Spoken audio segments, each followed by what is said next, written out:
starting our recording right now, and let me share screen.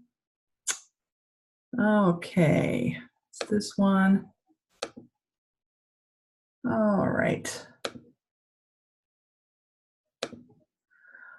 Okay, do you see a slide that says, oops, I forgot, you know what? I put the wrong title up there, didn't I? Is this 525? No, this one's 540.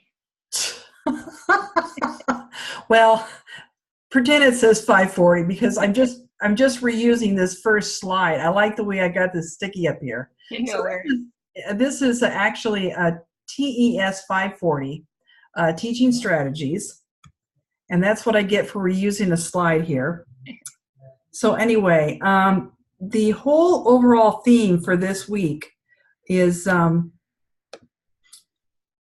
get this out of the way here. I like to see you while I'm doing this, is effective learning environments for all students. And I think that we have to remember this, especially when they say for all students. That really means, you know what that means? That means students who have learning English, students with special needs, gifted students, actually all students have specific learning needs. And so we have to make sure that we have an effective environment for all students, which is kind of hard. I kind of relate that to how can you have a restaurant with foods in it that caters to everyone?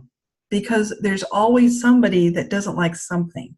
Right. And so as teachers, we're really put on the spot to do this, to create an effective learning environment for all, when we might have 30, 35 students in our class, and that's hard to do, but we do our best. I will say you just chunk it into small segments, and we just do our best on creating effective learning environments for our students. We're going to go over a few things that you read in Chapter 5 from the book, Connecting the Dots. I love this new book. It's got some real life applications to it that are more than just theory. And this chapter we read was called Realizing the American Dream, Engaging Students in a Culturally Diverse Classroom. So I really enjoy it. I took a few things from the chapters, and we'll just talk about a few of the highlights. One of them is the new roles for educators.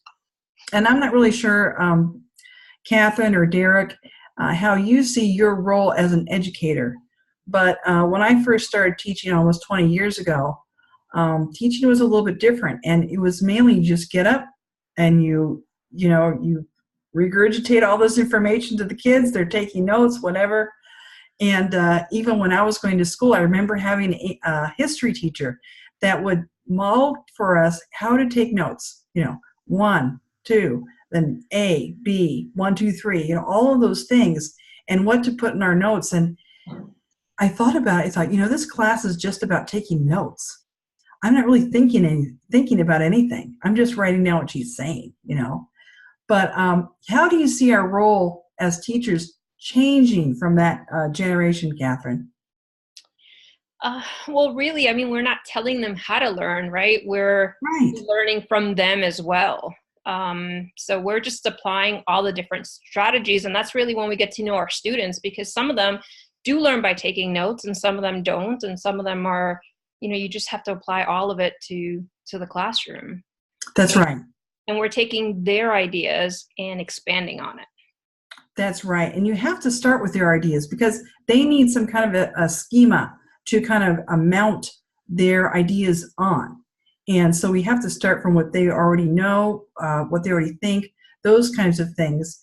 And also clear up misunderstandings, because a lot of kids do have misunderstandings about things, like even as simple as, they think the world is flat, things like that. So that's really important to do. Our role as an educator, if you put it into one word, my latest teacher professional development said teachers are more of facilitators than they are anything else. So we're facilitating, we're the means to help the students learn and like you said, learn in their own ways, in their own modalities, and we just facilitate that learning. So that's really important to know. And I think that everyone in education has to re-examine their roles. What are they supposed to do? What is their part in helping students to learn? If you have anything to kind of kick in, just go ahead. That's fine. I have the slide up about the influence of a digital culture. And about, well, maybe it was 15 years ago, I was in the lunchroom with a bunch of teachers. We're eating our lunch.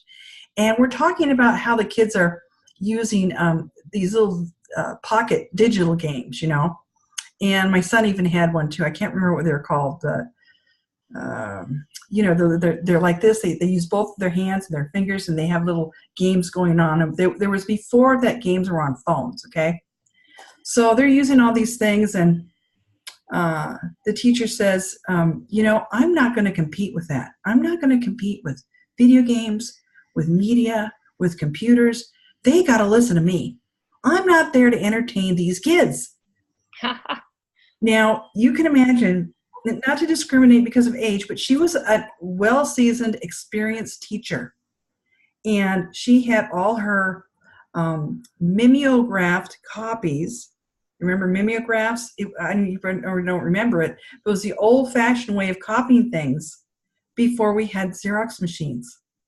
She had these mimeograph copies all in her file folders, all lined up for all of her lessons, and she wasn't going to change.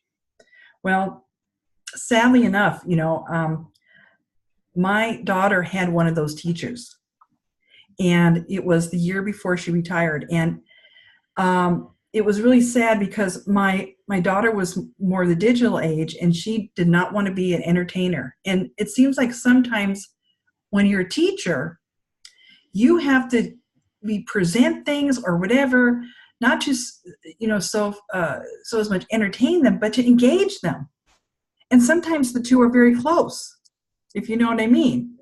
And so she went on her way. I didn't argue with her, but there I was, new with technology and, you know, bringing kids to the computer lab and things like that. And my kids were so excited about learning because they were hooked. You know, they were engaged.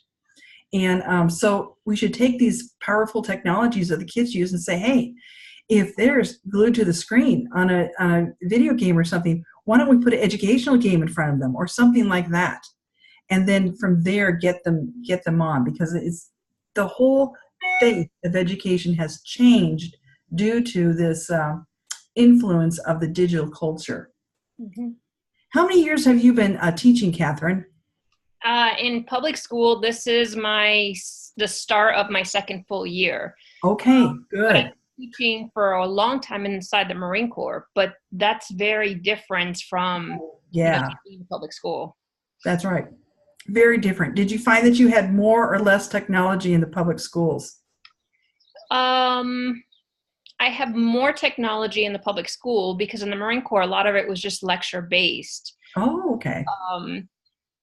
In the Marine Corps, I learned a little bit about entertaining, but I have definitely done a lot more in the public school. Right. Okay. Great. Well, that's good insight there. Do you have a lot of English language learners in the public schools right now, Catherine? Yes. That is a big thing. And as we have more and more children and families that are coming and immigrating into America, we need to remember this. One thing I picked out from the book here, I wanted to share with you. It says they noted a website that I've never been on called freelanguage.org. And I want to go on to that and see what it is. You know, it's funny. It only mentioned 2 different types of websites for acquiring language, but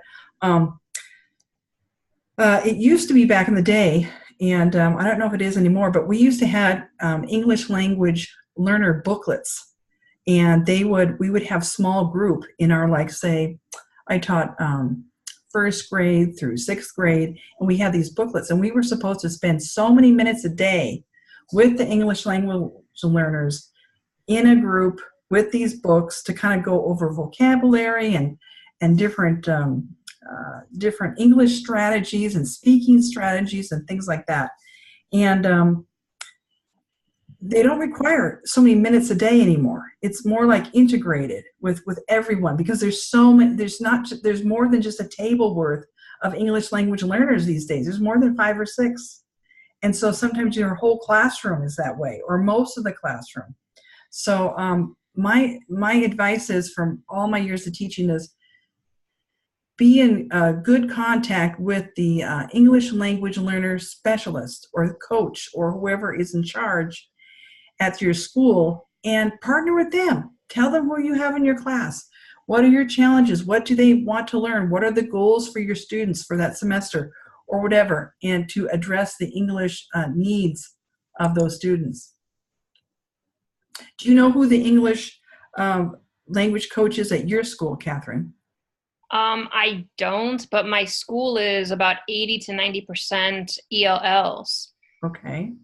So I think all of us are just very focused on making sure that we have all that. So, like, for example, this year, the CTE department as a whole for the district wanted to teach English literacy through our subjects. So even though I teach computer science, we're focusing a lot on English literacy.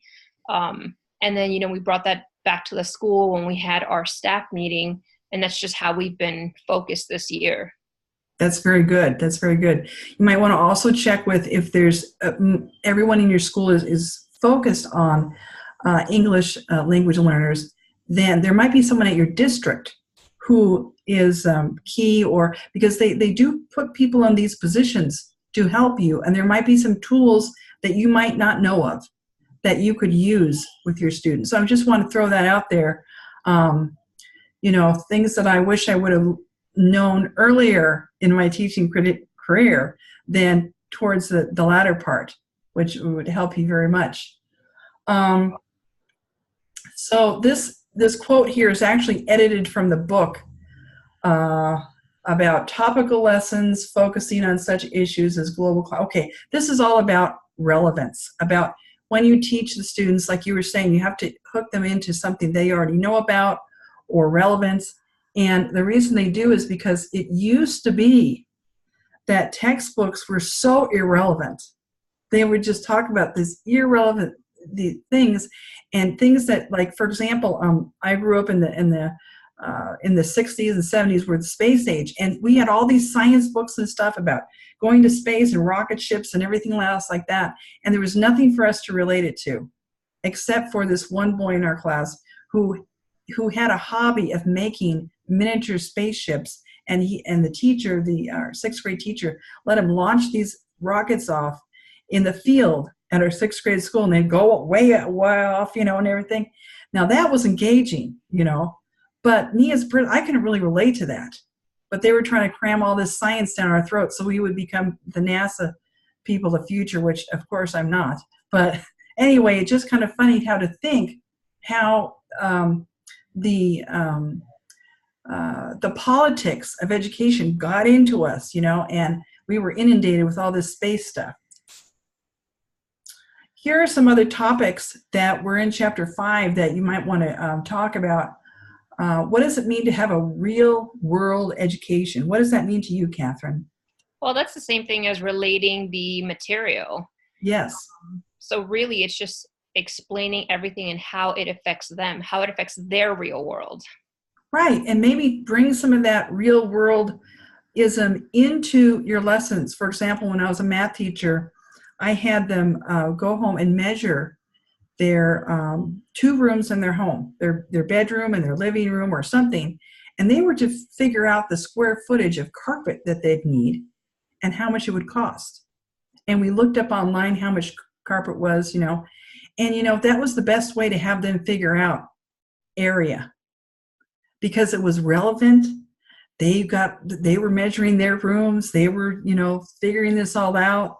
They were arguing with one another. Well, my carpet's going to be, this is so many square feet. They're way off, and other kids were right on. But that was a really fun exercise. I tried to get them to do it with paint on the walls. It was a little too much for middle school. Another thing, beyond holidays, maybe you don't remember this, but it used to be that teachers would actually do one unit to the other unit according to holidays on the calendar. Mm-hmm. And some teachers still do it. They'll decorate their room for Valentine's Day, and they'll talk about people who were born in February and, whatever it is. But the book emphasizes to go by the content standards. What are you supposed to teach them? Does it really say, we're talking about Valentine's, or are we really supposed to be talking, is there something more that we're supposed to be teaching that month? Or I think it's so ironic because when I was growing up, that's the way my teachers all did it. Everybody would decorate their room according to holidays.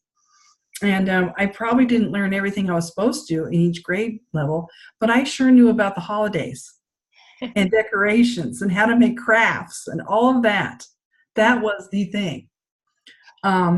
Make sure that your students are leaders where it says educational leadership. Give them jobs, give them tasks, give them roles. Let them excel. Build their self-esteem in whatever way you can. And data-driven decision-making is about, like if you're going to pick a teaching strategy and you have mainly a certain culture of students in your class or whatever, you can actually find, if you Google it, you can actually find studies that say, well, if you have mainly 6-year-olds and they're in first grade and most of them are Hispanic, then these teaching strategies work best.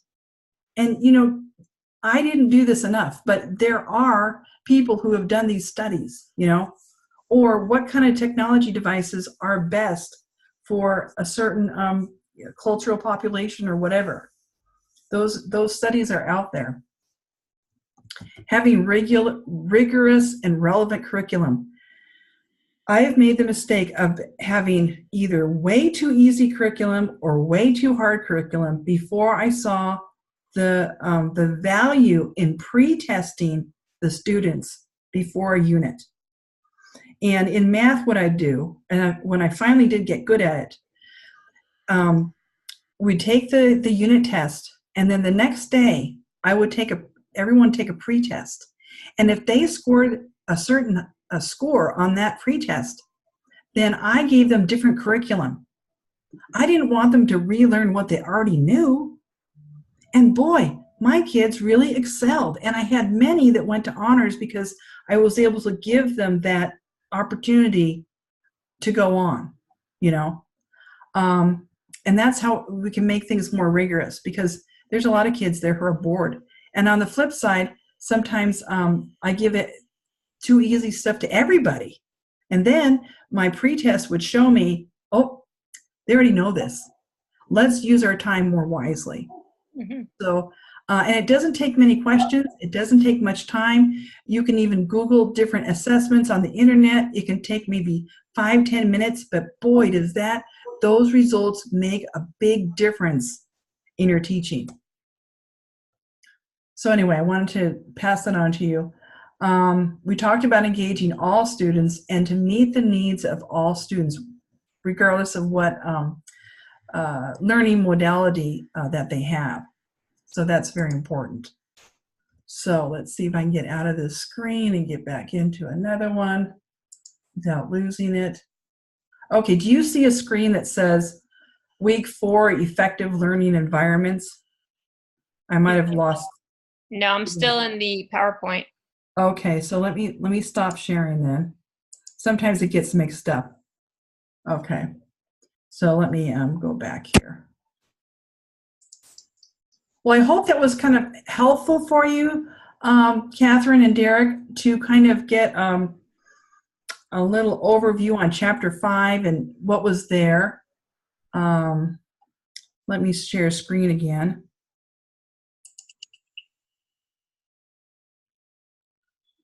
Okay. You're lucky you weren't with me the first webinar I had. We were sharing all kinds of screens. Where are you, Mrs. Moss? I don't know where you are. Okay, now do you see one that says week 4, effective learning environment? Okay. So anyway, we talked about some of this. We talked about the teacher performance expectation number 2 is to create and maintain effective environments for students. Now, Catherine, were you able to watch the 2 videos that were listed for this week yet? No, not yet. Okay, now, one of them, now I had 2 of them. Now, one of them is actually for an elementary school teacher, and the other one is for an upper grade teacher. There's a reason why I put in both, because I know that you are a single subject major and you actually want to teach in the middle school or the high school. Mm-hmm. But what I saw that elementary school teacher say and do are things that I have done in my high school classes.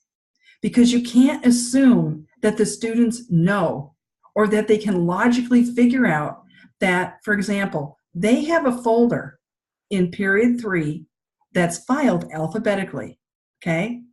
Now, you would think that they'd go over there and they see the tabs A through Z, period 3, written right in the front of the tub, that their folder is in there. No, you have to go over that the first day of class, maybe the second week of class, because your folders will get all messed up, don't you know?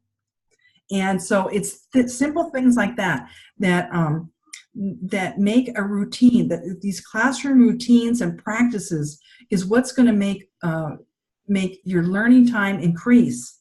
And you don't have to answer every time, well, what does your last name start with? B? Okay, why don't you go in the B's and you'll find Brown. Okay, it's listed under your last name, Gary. You know, you've heard it before. So some of those things that the elementary school teacher list, I still did. Because when I first started teaching high school, I thought, well, this isn't elementary school anymore. I don't have to tell them about pencils. Well, yeah, I did, because they still didn't bring a pencil to class, and they didn't know what to do when theirs was broken. You know, all those little things just disrupt. I'm laughing because, yes, it is. They do. It disrupts the class. And these are things that, when you talk about an effective learning environment, there's not a lot of authors who will write about these nitty things. But it's the things that teachers talk about in the lunchroom that are irritating to them and to other students, you know. So enjoy those videos for what they're worth. And then you have 2 discussion questions. One is the role of a teacher in an effective learning environment, which we already kind of went over. Mm-hmm. And the other one is effective learning environments with rules, routines, and procedures. Like, I remember when I first started teaching, I said, okay, now let's everybody pass the papers in. Well, I never said, which way? Do you do them to the front of the room, to the back, this way, that way? Oh my gosh. And so, you know, all those all those things can be simplified if you have a system, and then it just goes so swiftly. Then to know how to quickly transition from passing papers in to the next subject, you have to have it's like you have to be almost like an entertainer, like we were saying. You have one magic trick and the next one has to come right after it. You can't have a gap or people start talking. People start getting into whatever it is. So I use students to help me with transitions. So-and-so's in charge of getting all the papers done.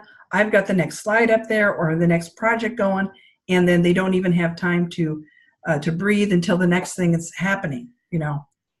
So that's really a challenge, but it's so fun. I mean, now that I'm retired, I miss, you know, teaching in the classroom, but I do get to teach every summer. I teach every summer. I teach elementary, middle school, and high school kids. I teach them computer programming, and I look forward to those summers where I can, you know, interact with the kids again, and you know, put to practice all these things that I've learned through my career. So next week, we're going to learn about organizing curriculum, instruction planning, and lesson objectives. So let me just click on that really quick here to see. I think we have a key assignment coming up. No, not that way. Let's see. Discussions. No, not yet. Okay. Yay. Not quite then. Not till maybe it's week 6. I keep thinking, when is it? Week 6? I like those weeks where you don't have an assignment, but it looks like the assignment isn't coming till week 6. So you have a couple weeks of just doing, you know, working with, you say week 4, week 5. Okay. And I'm sorry if I didn't answer your discussion questions quite so quickly this week. I had a little surgery and a little cast here on my arm, and it hasn't slowed me down. I can still type, believe it or not. But I had carpal tunnel really bad, and then my thumb had arthritis in it from all the years of being a computer teacher. Wow. And so I got my left one done first. I'm right-handed, so probably next year when I feel like I have a little bit of a break, I will, do the other hand. Wow. Yeah. So anyway, it's been a pleasure having you with the webinar today. For me, it brings to life the course. You got to get to kind of think about it, talk about it, listen a little more about it, and it kind of brings the whole, the course and everything alive. So hope the webinars help you, and that you, if you have any questions, you can text me or call me or whatever, and I'm usually home as a retired person. Okay, well, I will stop recording now. Let me do that real quick. I'll stop share first, and then I'll stop recording.